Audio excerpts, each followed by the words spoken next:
சத்தியம் என்றால் வாக்கும் மனதும் ஒன்றுபடுவது மட்டுமன்று, நல்ல மனதில் தோன்றுகின்ற நல்ல எண்ணங்களை வாக்கில் சொல்வதே சத்தியம்.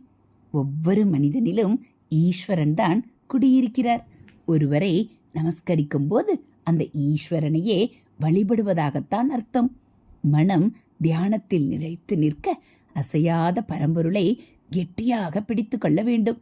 கோபத்தால் பிறரை தாக்குவதாக நினைத்தாலும் அது நம்மையேதான் அதிகம் தாக்குகிறது. தேகம் மனம் இரண்டுக்கும் பெரிய பாதிப்பு உண்டாகிறது. பொருள் சேர்ப்பதிலும் அலங்காரம் செய்து கொள்வதிலும் தற்காலிக இன்பம் கிடைக்கலாம். ஆனால் உள்ளத்துக்கு நிறைவான ஆனந்தம் அன்பு செலுத்துவதிலேயே இருக்கிறது. புண்ணியமான நினைப்புகளை வளர்த்து கொண்டால் உலகமே புனிதமாகும். பிறரிடம் உள்ள குறைகளை வெளிப்படுத்துவது